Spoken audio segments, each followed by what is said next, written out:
Good Mother. In the pre-dawn light, the dinosaurs came out of the bushes and went directly toward the jeep. There were 6 of them, big brown duckbills 15 feet high with curving snouts. "Myosaurs," Levine said. "I didn't know there were any here. What are they doing?" The huge animals clustered around the jeep and immediately began to tear it apart. One ripped away the canvas top. Another poked at the roll bar, rocking the vehicle back and forth. "I don't understand," Levine said. "They're hadrosaurs, herbivores. This aggressiveness is quite uncharacteristic." "Uh-huh," Thorne said. As they watched, the myosaurs tipped the jeep over. The vehicle crashed over on its side. One of the adults reared up and stood on the side panels. Its huge feet crushed the vehicle inward. But when the jeep fell over, 2 white styrofoam cases tumbled out onto the ground. The myosaurs seemed to be focused on these cases. They nipped at the styrofoam, tossing chunks of white around the ground. They moved hurriedly in a kind of frenzy. "Something to eat?" Levine said. "Some kind of dinosaur catnip? What?" Then the top of one case tore away, and they saw a cracked egg inside. Protruding from the egg was a wrinkled bit of flesh. The myosaurs slowed. Their movements were now cautious, gentle. They honked and grunted. The big bodies of the animals blocked their view. There was a squeaking sound. "You're kidding," Levine said. On the ground, a tiny animal moved about. Its body was pale brown, almost white.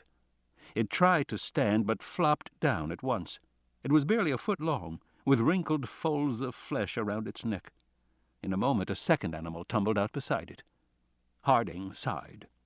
Slowly, one of the myosaurs ducked its huge head down and gently scooped the baby up in its broad bill. It kept its mouth open as it raised its head. The baby sat calmly on the adult's tongue, looking around with its tiny head as it rose high into the air. The second baby was picked up. The adults milled around for a moment, as if unsure whether there was more to do, and then, honking loudly, they all moved off, leaving behind a crumpled, shattered vehicle. Thorne said, "I guess gas is no longer a problem." "I guess not," Sarah said. Thorne stared at the wreckage of the jeep, shaking his head. "It's worse than a head-on collision," he said. "It looks like it's been put in a compactor. Just wasn't built for those sorts of stresses." Levine snorted. "Engineers in Detroit didn't expect a 5-ton animal to stand on it." "You know," Thorne said, "I would have liked to see how our own car stood up under that." "You mean because we beefed it up?" "Yes," Thorne said. "We really built it to take fantastic stresses, huge stresses. Ran it through computer programs, added those honeycomb panels, the whole—" "Wait a minute," Harding said, turning away from the window. "What are you talking about?" "The other car," Thorne said. "What other car?" "The car we brought," he said. "The Explorer." "Of course," she said, suddenly excited. "There's another car. I completely forgot. The Explorer—" "Well, it's history now," Thorne said. "It shorted out last night when I was coming back to the trailer. I ran it through a puddle and it shorted out." "So maybe it's still—" "No," Thorne said, shaking his head. "A short like that'd blow the VR. It's an electric car. It's dead." "I'm surprised you don't have circuit breakers for that." "Well, we never used to put them in, although on this latest version—" He trailed off. He shook his head. "I can't believe it." "The car has circuit breakers?" "Yes. Eddie put them in last minute." "So the car might still run?"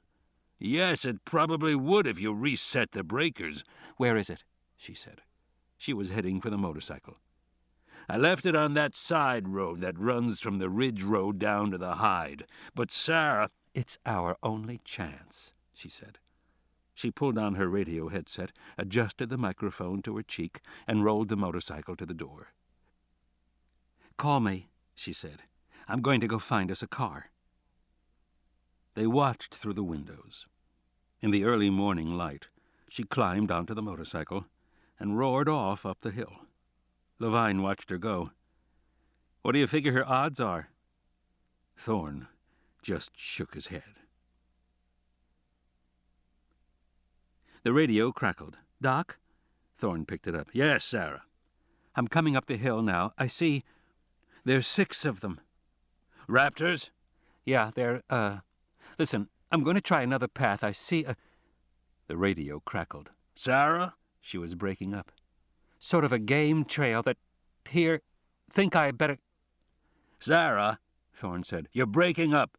"Do now, so just shmee luck." Over the radio they heard the hum of the bike. Then they heard another sound, which might have been an animal snarl, and might have been more static. Thorne bent forward, holding the radio close to his ear. Then, abruptly, the radio clicked and was silent. He said, "Sarah." There was no answer. "Maybe she turned it off," Levine said. Thorne shook his head. "Sarah!" Nothing. "Sarah, you there?" They waited. Nothing. "Hell," Thorne said. Time passed slowly. Levine stood by the window, staring out. Kelly was snoring in a corner. Arby lay next to Malcolm, fast asleep. And Malcolm was humming tunelessly. Thorne sat on the floor in the center of the room, leaning back against the checkout counter. Every so often he'd pick up the radio and try to call Sarah, but there was never any answer. He tried all 6 channels. There was no answer on any of them. Eventually, he stopped trying. The radio crackled. These damned things never work right." A grunt. "Can't figure out what things... damn." Across the room, Levine sat forward. Thorne grabbed the radio. "Sarah! Sarah!" "Finally," she said, her voice crackling. "Where the hell have you been, Doc?" "Are you all right?" "Of course I'm all right." "There's something wrong with your radio. You're breaking up." "Yeah, what should I do?" "Try screwing down the cover on your battery pack. It's probably loose." "No, I mean, what should I do about the car?" Thorne said. "What?" "I'm at the car, Doc. I'm there. What should I do?" Levine glanced at his watch. 20 minutes until the helicopter arrives," he said. "You know, she just might make it."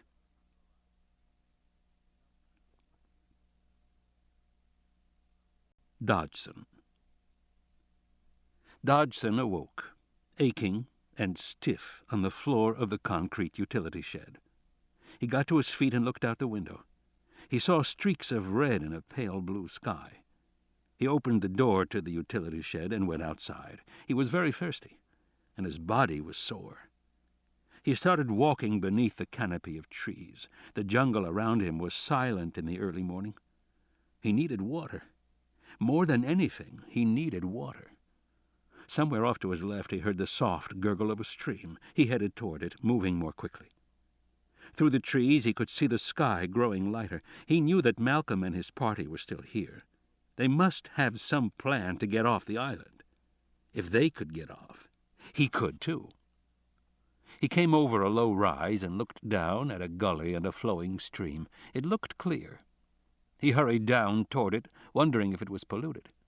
He decided he didn't care. Just before he reached the stream, he tripped over a vine and fell, swearing. He got to his feet and looked back. Then he saw it wasn't a vine he had tripped over. It was the strap of a green backpack. Dodgson tugged at the strap, and the whole backpack slid out of the foliage. The pack had been torn apart, and it was crusty with dried blood. As he pulled it, the contents clattered out among the ferns. Flies were buzzing everywhere, but he saw a camera, a metal case for food, and a plastic water bottle. He searched quickly through the surrounding ferns, but he didn't find much else, except some soggy candy bars. Dodgson drank the water, and then realized he was very hungry. He popped open the metal case, hoping for some decent food, but the case didn't contain food. It was filled with foam packing, and in the center of the packing was a radio. He flicked it on.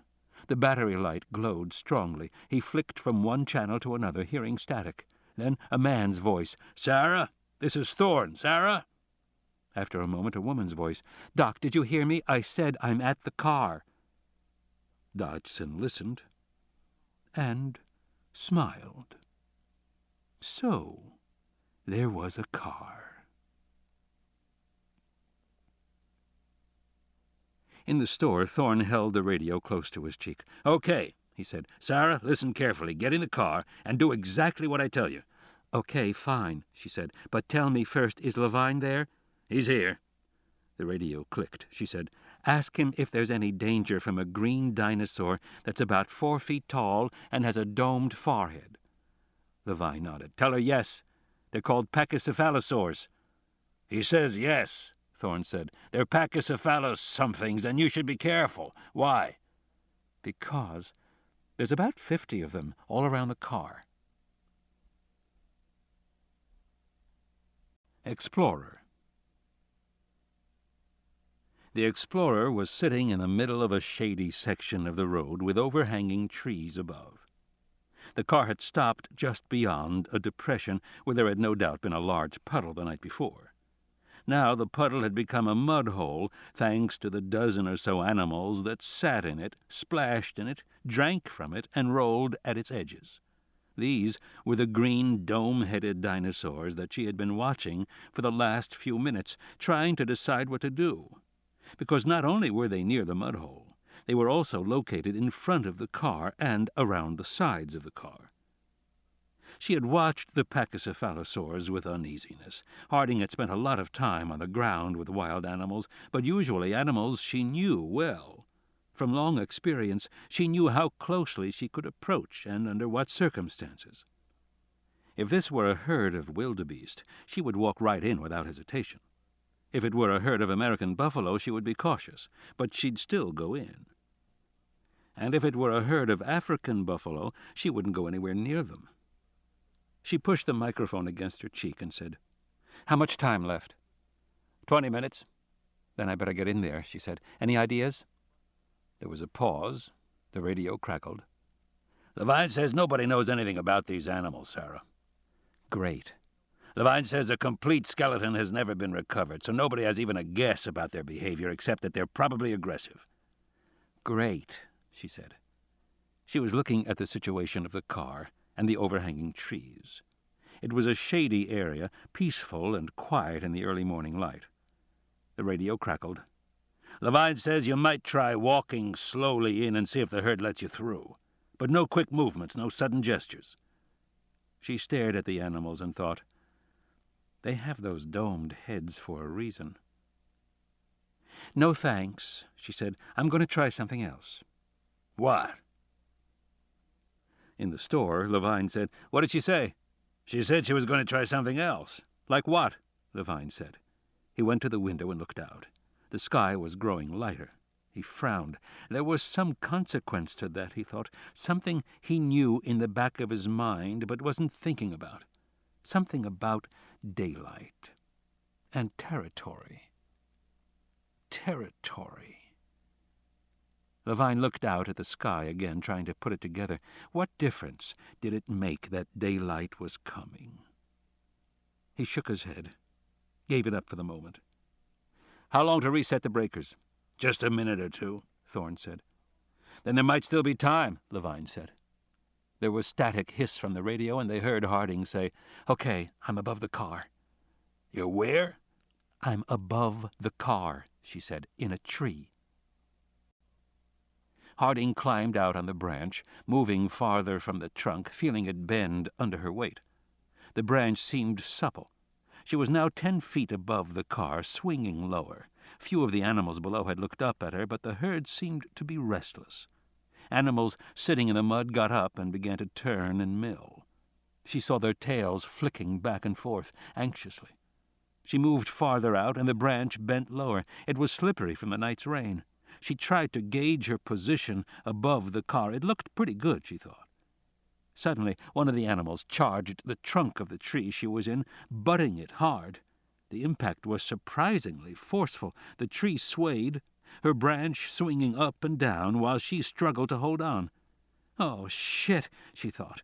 She rose up into the air, came down again, and then she lost her grip. Her hands slipped on wet leaves and wet bark, and she fell free.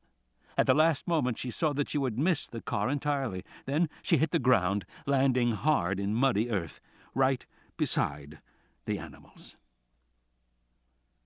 The radio crackled. "Sarah," Thorne said. There was no answer.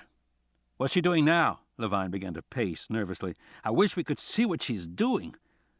In the corner of the room, Kelly got up, rubbing her eyes. "Why don't you use the video?" Thorne said. "What video?"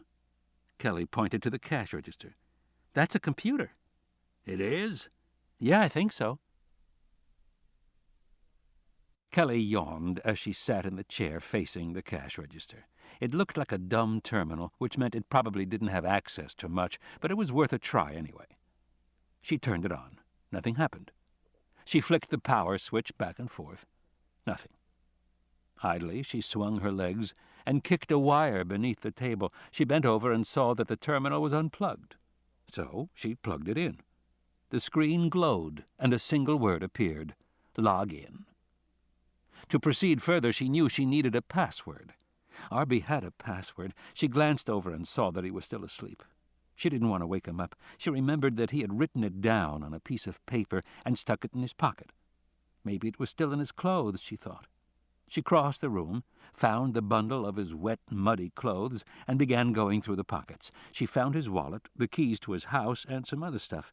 Finally, she found a piece of paper in his back pocket. It was damp and streaked with mud. The ink had smeared, but she could still read his writing.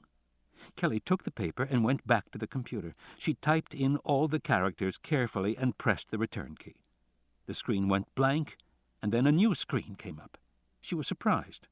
It was different from the screen she had seen earlier in the trailer. InGen, Site B Network Services. She was in the system. But the whole thing looked different. Maybe because this wasn't the radio net, she thought. She must be logged into the actual laboratory system. It had more graphics because the terminal was hardwired. Maybe they even ran optical pipe out here. Across the room, Levine said, "Kelly, how about it?" "I'm working on it," she said. Cautiously, she began to type. Rows of icons appeared rapidly across the screen, one after another. She knew she was looking at a graphic interface of some kind, but the meaning of the images wasn't obvious to her, and there were no explanations. The people who had used this system were probably trained to know what the images meant. But Kelly didn't know. She wanted to get into the video system, yet none of the pictures suggested anything to do with video. She moved the cursor around, wondering what to do. She decided she'd have to guess. She picked the diamond-shaped icon on the lower left and clicked on it. InGen Biowaste Production Control. "Uh-oh," she said, alarmed. Levine looked over. "Something wrong?" "No," she said. "It's fine." She quickly clicked on the header and got back to the previous screen. This time, she tried one of the triangular-shaped icons. The screen changed again. InGen Video Security Network. "That's it," she thought. Immediately the image popped off, and the actual video images began to flash up on the screen. On this little cash register monitor, the pictures were tiny, but now she was in familiar territory, and she moved around quickly, moving the cursor, manipulating the images. "What are you looking for?" she said. "The Explorer," Thorne said. She clicked the screen. The image zoomed up. "Got it," she said. Levine said, "You do?" He sounded surprised. Kelly looked at him and said, "Yeah, I do." The two men came and stared at the screen over her shoulder. They could see the Explorer on a shaded road.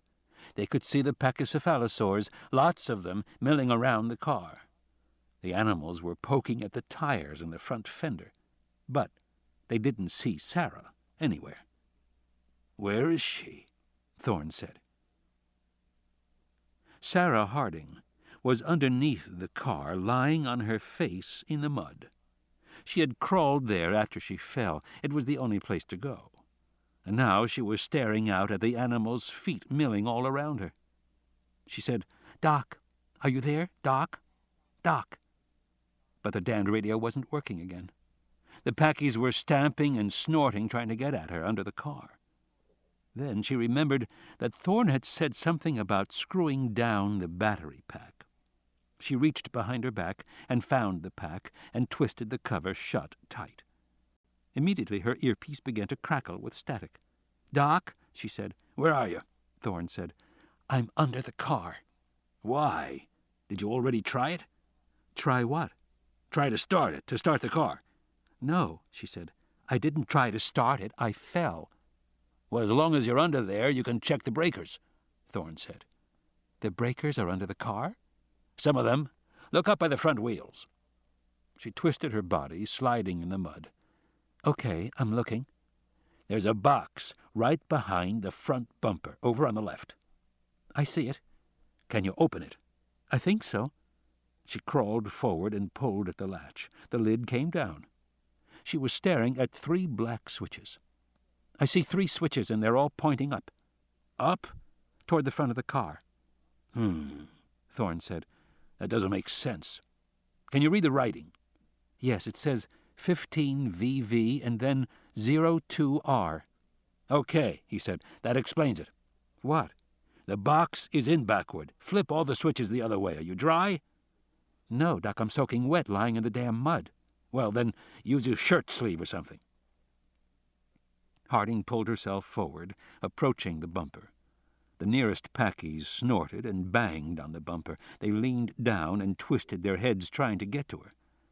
"They have very bad breath," she said. "Say again?" "Never mind." She flipped the switches one after another. She heard a hum from the car above her. "Okay, I did it. The car's making a noise." "That's fine," Thorne said. "What do I do now?" "Nothing. You better wait." She lay back in the mud, looking at the feet of the packies. They were moving, tramping all around her. "How much time left?" she said. "About 10 minutes." She said, "Well, I'm stuck under here, Doc." "I know." She looked at the animals. They were on all sides of the car. If anything, they seemed to be growing more active and excited. They stamped their feet and snuffled impatiently. Why were they so worked up, she wondered. And then, suddenly, they all thundered off. They ran toward the front of the car and away up the road. She twisted her body and watched them go. There was silence. "Doc?" she said. "Yeah." "Why did they leave?" "Stay under the car," Thorne said. "Doc?" "Don't talk." The radio clicked off. She waited, not sure what was happening. She had heard the tension in Thorne's voice. She didn't know why. But now she heard a soft, scuffling sound, and looking over, saw 2 feet standing by the driver's side of the car. 2 feet in muddy boots. Men's boots. Harding frowned. She recognized the boots. She recognized the khaki trousers, even though they were now caked with mud. It was Dodgson. The man's boots turned to face the door. She heard the door latch click. Dodgson was getting in the car. Harding acted so swiftly. She was not aware of thinking. Grunting, she swung her body around sideways, reached out with her arms, grabbed both ankles, and pulled hard. Dodgson fell, giving a yell of surprise. He landed on his back and turned, his face dark and angry. He saw her and scowled. "No shit," he said. "I thought I finished you off on the boat." Harding went red with rage and started to crawl out from under the car. Dodgson scrambled to his knees as she was halfway out, but then she felt the ground begin to shake, and she immediately knew why. She saw Dodgson look over his shoulder and flatten himself on the ground. Hurriedly, he started to crawl under the car beside her. She turned in the mud, looking down along the length of the car, and she saw a Tyrannosaurus coming up the road toward them. The ground vibrated with each step. Now Dodgson was crawling toward the center of the car, pushing himself close to her, but she ignored him. She watched the big feet with the splayed claws as they came alongside the car and stopped. Each foot was 3 feet long. She heard the Tyrannosaur growling. She looked at Dodgson. His eyes were wide with terror. The tyrannosaur paused beside the car. The big feet shifted. She heard the animal somewhere above, sniffing. Then, growling again, the head came down. The lower jaw touched the ground. She could not see the eye, just the lower jaw. The tyrannosaur sniffed again, long and slow. It could smell them. Beside her, Dodgson was trembling uncontrollably. But Harding was strangely calm. She knew what she had to do. Quickly, she shifted her body, twisting around, moving so her head and shoulders were braced against the rear wheel of the car. Dodgson turned to look at her just as her boots began to push against his lower legs, pushing them out from beneath the car. Terrified, Dodgson struggled, trying to push back, but her position was much stronger. Inch by inch, his boots moved out into the cold morning light. Then his calves. She grunted as she pushed, concentrating every ounce of her energy. In a high-pitched voice, Dodgson said, "What the hell are you doing?" She heard the tyrannosaur growling. She saw the big feet move. Dodgson said, "Stop it! Are you crazy? Stop it!" But Harding didn't stop. She got her boot on his shoulder and pushed once more. For a while, Dodgson struggled against her, and then suddenly his body moved easily. And she saw that the tyrannosaur had his legs in its jaws and was pulling Dodgson out from under the car. Dodgson wrapped his hands around her boot, trying to hold on, trying to drag her with him. She put her other boot on his face and kicked hard. He let go. He slid away from her. She saw his terrified face, ashen, mouth open. No words came out. She saw his fingers digging into the mud, leaving deep gouges as he was pulled away. And then his body was dragged out. Everything was strangely quiet. She saw Dodgson spin around onto his back and look upward. She saw the shadow of the tyrannosaur fall across him. She saw the big head come down, the jaws wide. And she heard Dodgson begin to scream as the jaws closed around his body and he was lifted up. Dodgson felt himself rise high into the air, 20 feet above the ground, and all the time he continued to scream. He knew at any moment the animal would snap its great jaws shut and he would die. But the jaws never closed.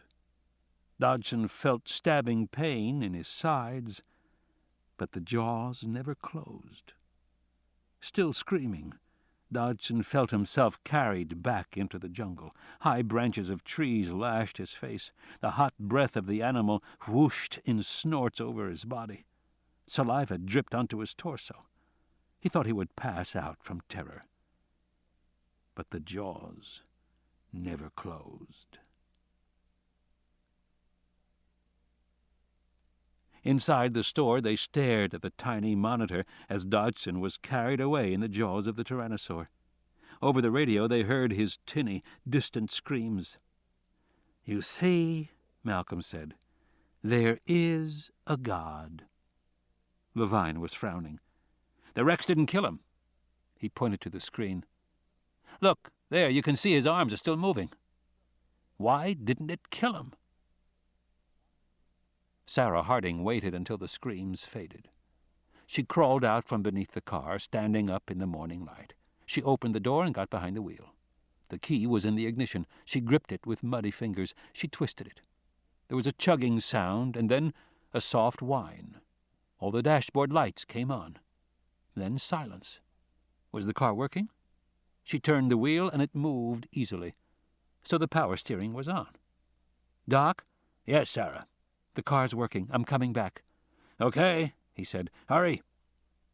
She put it in drive and felt the transmission engage. The car was unusually quiet, almost silent, which was why she was able to hear the faint thumping of a distant helicopter.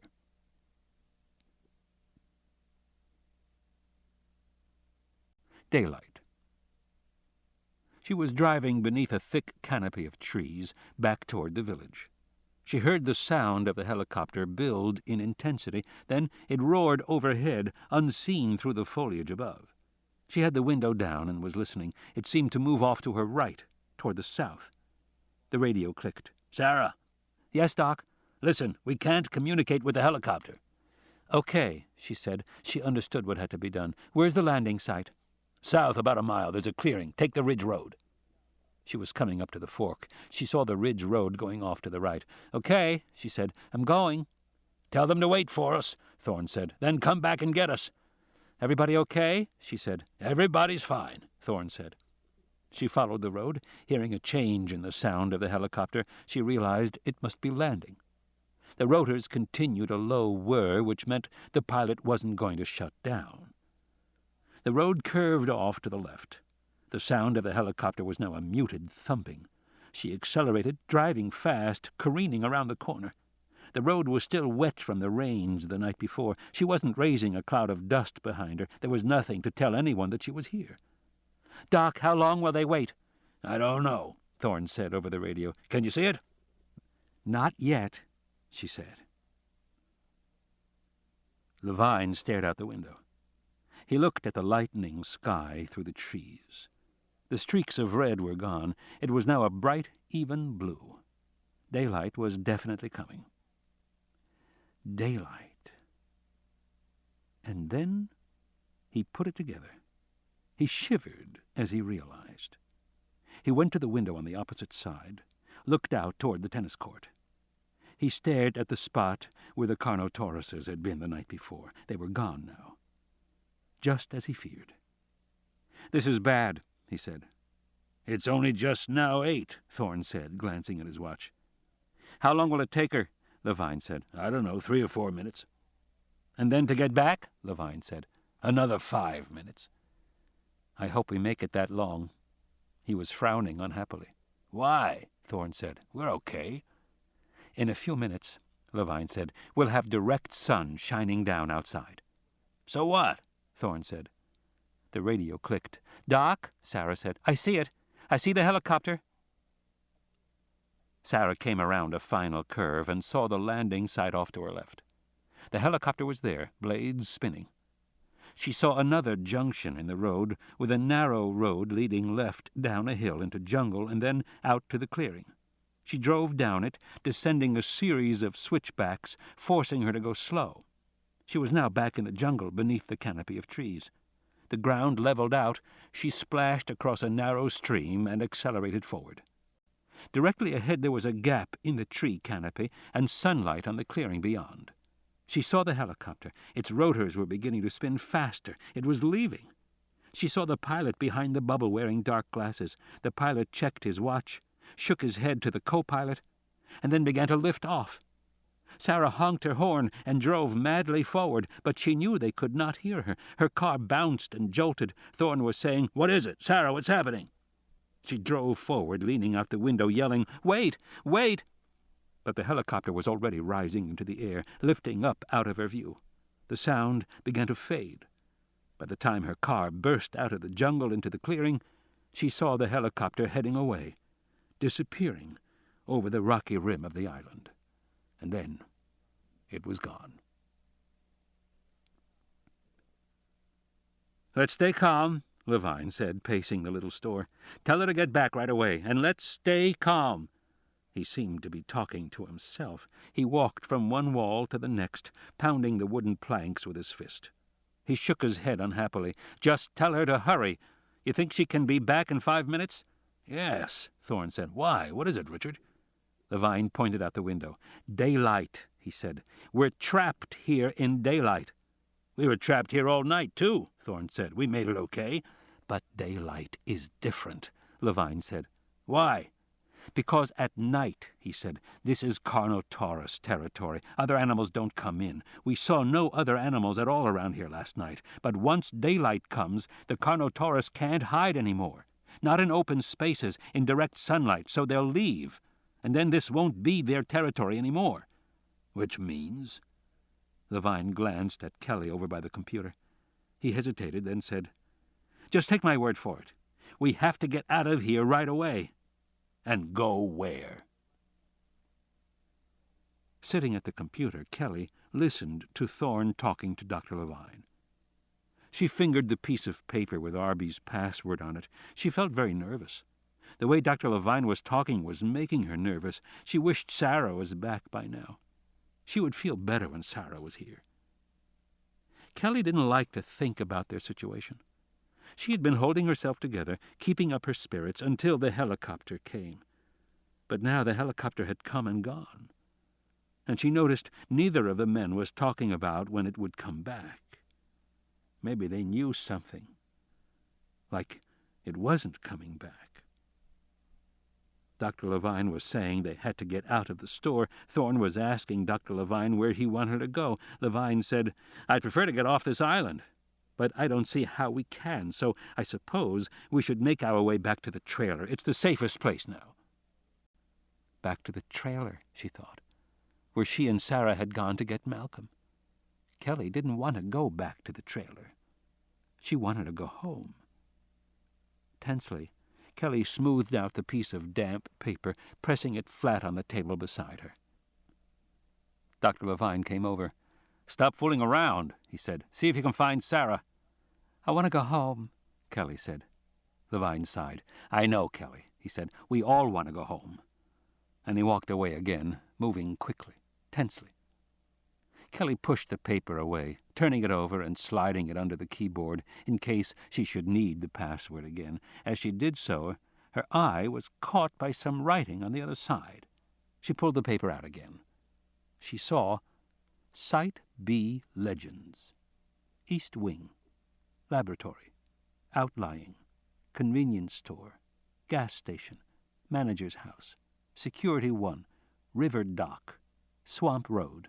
Mountain View Road, West Wing, Assembly Bay, Main Core, Worker Village, Pool/tennis, Jog Path, Security 2, Boathouse, River Road, Cliff Road, Loading Bay, Entrance, Geoturbine, Geocore, Putting Greens, Gas Lines, Thermal Lines, Solar 1, Ridge Road, Holding Pens.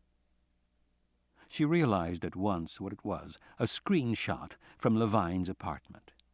From the night when Arby had been recovering files from the computer. It seemed like 1,000,000 years ago, another lifetime. But it had really been only, 2 days ago. She remembered how proud Arby had been when he had recovered the data. She remembered how they had all tried to make sense of this list. Now, of course, all these names had meaning. They were all real places. The laboratory, the worker village, the convenience store, the gas station. She stared at the list. "You're kidding," she thought. "Dr. Thorne," she said, "I think you better look at this." Thorne stared as she pointed at the list. "You think so?" he said. "That's what it says. A boathouse." "Can you find it, Kelly?" "You mean find it on the video?" She shrugged. "I can try." "Try," Thorne said. He glanced at Levine, who was across the room, pounding on the walls again. He picked up the radio. "Sarah, it's Doc." And the radio crackled. "Doc, I've had to stop for a minute." "Why?" Thorne said. Sarah Harding was stopped on the Ridge Road. 50 yards ahead, she saw the Tyrannosaur going down the road away from her. She could see that he had Dodgson in his mouth, and somehow Dodgson was still alive. His body was still moving. She thought she could hear him scream. She was surprised to find she had no feeling about him at all. She watched dispassionately as the Tyrannosaur left the road and headed off down a slope back into the jungle. Sarah started the car and drove cautiously forward. At the computer console, Kelly flicked through video images one after another until finally she found it. A wooden dock, enclosed inside a shed or a boathouse, open to the air at the far end. The interior of the boathouse looked in pretty good shape. There weren't a lot of vines and ferns growing over things. She saw a power boat tied up, rocking against the dock. She saw 3 oil drums to one side, and out the back of the boathouse there was open water and sunlight. It looked like a river. "What do you think?" she said to Thorne. "I think it's worth a try," he said, looking over her shoulder. "But where is it? Can you find a map?" "Maybe," she said. She flicked the keys and managed to get back to the main screen with its perplexing icons. Arby awoke, yawned, and came over to look at what she was doing. "Nice graphics. You logged on, huh?" "Yeah," she said. "I did, but I'm having a little trouble figuring it out." Levine was pacing, staring out the windows. "This is all well and good," he said, "but it is getting brighter out there by the minute. Don't you understand? We need a way out of here. This building is single-wall construction. It's fine for the tropics, but it's basically a shack." "It'll do," Thorne said. "For 3 minutes, maybe. I mean, look at this," Levine said. He walked to the door, rapped it with his knuckles. "This door is just—" With a crash, the wood splintered around the lock, and the door swung open. Levine was thrown aside, landing hard on the floor. A raptor stood hissing in the doorway.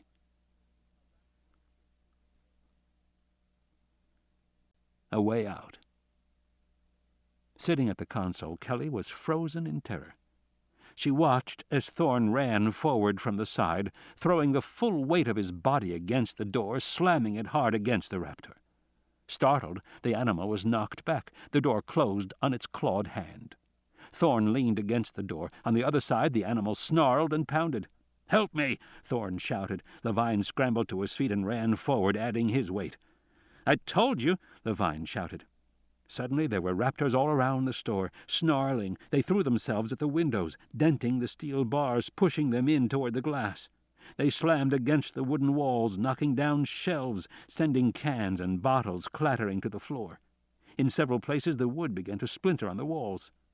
Levine looked back at her. "Find a way out of here!" Kelly stared. The computer was forgotten. "Come on, Kel," Arby said. "Concentrate." She turned back to the screen, unsure what to do. She clicked on the cross in the left corner. Nothing happened. She clicked on the upper left circle. Suddenly icons began to print out rapidly, filling the screen.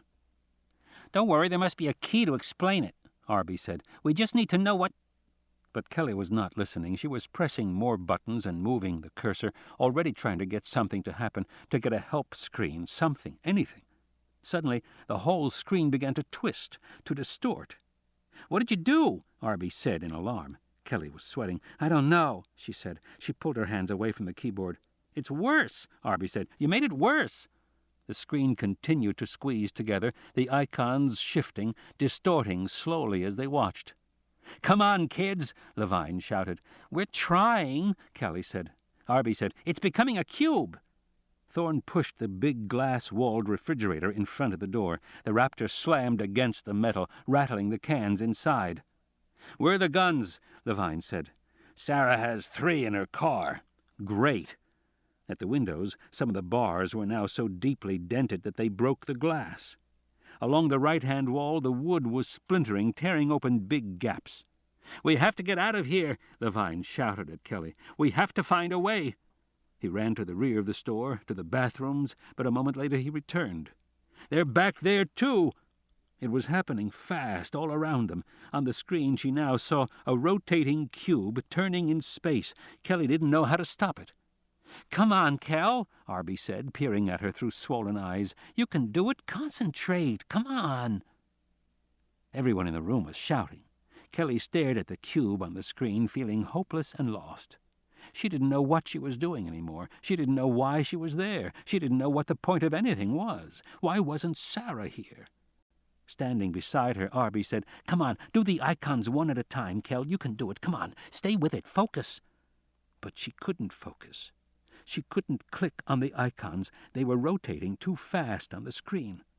There must be parallel processors to handle all the graphics. She just stared at it. She found herself thinking of all sorts of things, thoughts that just came unbidden into her mind. The cord under the desk, hardwired, lots of graphics. Sarah talking to her in the trailer. "Come on, Kel, you have to do this now. Find a way out." In the trailer, Sarah said, "Most of what people tell you will be wrong." "It's important, Kel," Arby said. He was trembling as he stood beside her. She knew he concentrated on computers as a way to block things out, as a way to... The wall splintered wide, an 8-inch plank cracking inward, and a raptor stuck his head through, snarling, snapping his jaws. She kept thinking of the cord under the desk. The cord under the desk. Her legs had kicked the cord under the desk. The cord under the desk. Arby said, "It's important." And then it hit her. "No," she said to him, "it's not important." And she dropped off the seat, crawling down under the desk to look. "What are you doing?" Arby screamed. But already Kelly had her answer. She saw the cable from the computer going down into the floor through a neat hole. She saw a seam in the wood.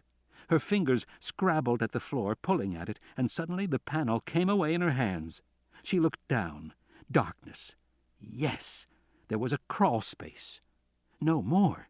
A tunnel. She shouted, "Here!" The refrigerator fell forward. The raptors crashed through the front door. From the sides, other animals tore through the walls, knocking over the display cases. The raptors sprang into the room, snarling and ducking. They found the bundle of Arby's wet clothes and snapped at them, ripping them apart in fury. They moved quickly, hunting. But the people were gone. Escape. Kelly was in the lead, holding a flashlight. They moved, single file, along damp concrete walls. They were in a tunnel 4 feet square, with flat metal racks of cables along the left side. Water and gas pipes ran near the ceiling. The tunnel smelled moldy. She heard the squeak of rats. They came to a wide junction. She looked both ways. To the right was a long, straight passageway going into darkness. It probably led to the laboratory, she thought. To the left was a much shorter section of tunnel with stairs at the end. She went left. She crawled up through a narrow concrete shaft and pushed open a wooden trapdoor at the top.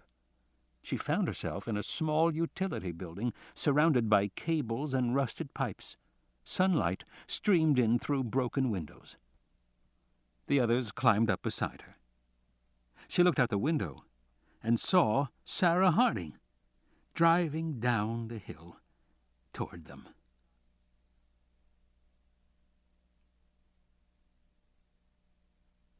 Harding drove the Explorer along the edge of the river. Kelly was sitting beside her in the front seat. They saw a wooden sign for the boathouse up ahead. "So it was the graphics that gave you the clue, Kelly?" Harding said admiringly. Kelly nodded. "I just suddenly realized it didn't matter what was actually on the screen. What mattered was there was a lot of data being manipulated, millions of pixels spinning there, and that meant there had to be a cable. And if there was a cable, there must be a space for it, and enough space that workmen could repair it, all of that." "So you looked under the desk?" "Yes," she said. "That's very good," Harding said. "I think these people owe you their lives." "Not really," Kelly said with a little shrug. Sarah shot her a look. "All your life, other people will try to take your accomplishments away from you. Don't you take it away from yourself." The road was muddy alongside the river, and heavily overgrown with plants. They heard the distant cries of the dinosaurs somewhere behind them. Harding maneuvered around a fallen tree, and then they saw the boathouse ahead. "Uh-oh," Levine said. "I have a bad feeling." From the outside, the building was in ruins, and heavily overgrown with vines. The roof had caved in several places. No one spoke as Harding pulled the Explorer up in front of a pair of broad double doors sealed with a rusted padlock. They climbed out of the car and walked forward in ankle-deep mud. "You really think there's a boat in there?" Arby said doubtfully. Malcolm leaned on Harding while Thorne threw his weight against the door. Rotten timbers creaked, then splintered. The padlock fell to the ground. Harding said, "Here, hold him," and put Malcolm's arm over Thorne's shoulder. Then she kicked a hole in the door wide enough to crawl through. Immediately she went inside, into darkness. Kelly hurried in after her. "What do you see?" Levine said, pulling planks away to widen the hole. A furry spider scurried up the boards, jumping away. "There's a boat here, all right," Harding said, "and it looks okay." Levine pushed his head through the hole. "I'll be damned," he said. "We just might get out of here after all." Exit. Louis Dodgson fell. Tumbling through the air, he dropped from the mouth of the tyrannosaur and landed hard on an earthen slope.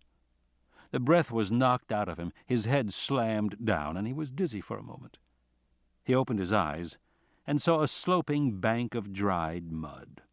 He smelled a sour odor of decay, and then he heard a sound that chilled him. It was a high-pitched squeaking. He got up on one elbow and saw he was in the tyrannosaur nest. The sloping mound of dried mud was all around him. Now there were 3 infants here, including one with a piece of aluminum wrapped around its leg. The infants were squeaking with excitement as they toddled toward him. Dodgson scrambled to his feet, unsure of what to do. The other adult tyrannosaur was on the far side of the nest, purring and snorting. The one that had brought him was standing over him. Dodgson watched the babies moving toward him with their downy necks and their sharp little jaws, and then he turned to run. In an instant the big adult brought his head down, knocking Dodgson over. Then the tyrannosaur raised its head again and waited, watching. What the hell is going on? Dodgson thought. Cautiously he got to his feet again, and again he was knocked down. The infants squeaked and came closer. He saw that their bodies were covered in bits of flesh and excrement. He could smell them. He got up on all fours and began crawling away. Something grabbed his leg, holding him. He looked back and saw that his leg was in the jaws of the tyrannosaur. The big animal held it gently for a moment. Then it bit down decisively. The bones snapped and crunched. Dodgson screamed in pain. He could no longer move. He could no longer do anything but scream. The babies toddled forward eagerly. For a few seconds they kept their distance, heads darting forward to take quick bites. But then, when Dodgson did not move away, one hopped up on his leg and began to bite at the bleeding flesh.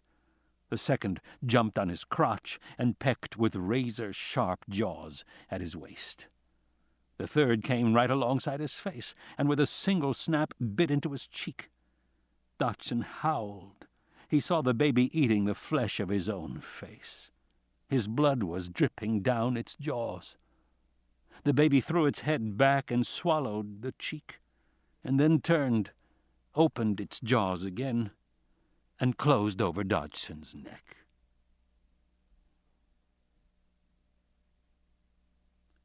Seventh configuration. Partial restabilization may occur after eliminating destructive elements. Survival partly determined by chance events. Ian Malcolm. Departure. The boat left the jungle river behind and moved into darkness. The walls of the cave echoed the throb of the engines as Thorne steered the boat through the swift tidal current. To their left, a waterfall splashed down, a ray of light on cascading water. And then they burst out, moving beyond the high cliff wall and the crashing surf into the open ocean. Kelly gave a cheer and threw her arms around Arby, who winced and smiled. Levine looked back at the island. "I have to admit I never thought we'd make it. But with our cameras in place and the uplink working, I expect we can continue to gather the data until we finally get our answer about extinction." Sarah Harding stared at him. "Maybe we will and maybe we won't." "Why not? It's a perfect lost world." She stared at him in disbelief. "It's nothing of the sort," she said. "Too many predators, remember?" "Well, so it may appear, but we don't know—" "Richard," she said, "Ian and I checked the records. They made a mistake on that island many years ago, back when the lab was still in production." "What mistake?" "They were manufacturing infant dinosaurs, and they didn't know what to feed them. For a while they gave them goat's milk, which was fine. It's very hypoallergenic. But as the carnivores grew, they fed them a special animal protein extract. And the extract was made from ground-up sheep." Levine said, "So? What's wrong with that?" "In a zoo, they never use sheep extract," she said, "because of the danger of infection." "Infection?" Levine repeated in a low voice. "What kind of infection?" "Prions," Malcolm said from the other side of the boat. Levine looked blank. "Prions," Harding said, "are the simplest disease-causing entities known, even simpler than viruses. They're just protein fragments. They're so simple they can't even invade a body. They have to be passively ingested. But once eaten, they cause disease. Scrapie? In sheep? mad cow disease, and Kuru, a brain disease in human beings, and the dinosaurs developed a prion disease called DX from a bad batch of sheep protein extract. The lab battled it for years, trying to get rid of it. You're saying they didn't? For a while it seemed as if they did. The dinosaurs were flourishing, but then something happened. The disease began to spread. The prions are excreted in feces, so it is possible— Excreted in feces? Levine said. The compies were eating feces. Yes, the compies are all infected. The compies are scavengers. They spread the protein over carcasses, and other scavengers became infected. Eventually all the raptors were infected. Raptors attack healthy animals, not always successfully. One bite and the animal becomes infected. And so bit by bit the infection spread through the island again. That's why the animals die early. And the rapid die-off supports a much larger predator population than you would expect. Levine was visibly anxious. You know, he said, one of the compies bit me. I wouldn't worry, Harding said. There may be a mild encephalitis, but it's usually just a headache. We'll get you to a doctor in San Jose. Levine began to sweat. He wiped his forehead with his hand. Actually, I don't feel very good at all. It takes a week, Richard, she said. I'm sure you'll be fine. Levine sank back in his seat unhappily. But the point, she said, is that I doubt this island will be able to tell you very much about extinction. Malcolm stared back at the dark cliffs for a moment, and then began to speak. Maybe that's the way it should be, he said, because extinction has always been a great mystery. It's happened 5 major times on this planet, and not always because of an asteroid. Everyone's interested in the Cretaceous die-out that killed the dinosaurs, but there were die-outs at the end of the Jurassic and the Triassic as well. They were severe, but they were nothing compared to the Permian extinction, which killed 90% of all life on the planet, on the seas and on the land.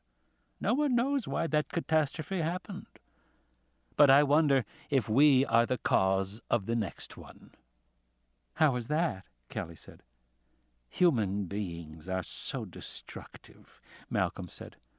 I sometimes think we're a kind of plague that will scrub the earth clean. We destroy things so well that I sometimes think maybe that's our function. Maybe every few eons some animal comes along that kills off the rest of the world, clears the decks, and lets evolution proceed to its next phase. Kelly shook her head. She turned away from Malcolm and moved up the boat to sit alongside Thorne. Are you listening to all that? Thorne said. I wouldn't take any of it too seriously. It's just theories. Human beings can't help making them, but the fact is that theories are just fantasies, and they change. When America was a new country, people believed in something called phlogiston. You know what that is? No? Well, it doesn't matter, because it wasn't real anyway. They also believed that 4 humors controlled behavior, and they believed that the Earth was only a few thousand years old. Now we believe the Earth is 4 billion years old, and we believe in photons and electrons, and we think human behavior is controlled by things like ego and self-esteem. We think those beliefs are more scientific and better. Aren't they? Thorne shrugged. They're still just fantasies. They're not real. Have you ever seen a self-esteem? Can you bring me one on a plate? How about a photon? Can you bring me one of those? Kelly shook her head. No, but... And you never will, because those things don't exist, no matter how seriously people take them, Thorne said. 100 years from now, people will look back at us and laugh. They'll say, you know what people used to believe? They believed in photons and electrons. Can you imagine anything so silly? They'll have a good laugh, because by then there will be newer and better fantasies. Thorne shook his head. And meanwhile, you feel the way the boat moves? That's the sea. That's real. You smell the salt in the air. You feel the sunlight on your skin. That's all real. You see all of us together? That's real. Life is wonderful. It's a gift to be alive, to see the sun and breathe the air. And there isn't really anything else. Now look at that compass, and tell me where south is. I want to go to Puerto Cortes. It's time for us all to go home.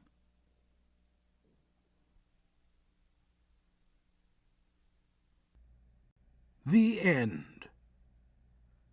You've been listening to The Lost World by Michael Crichton, narrated by George Guidall.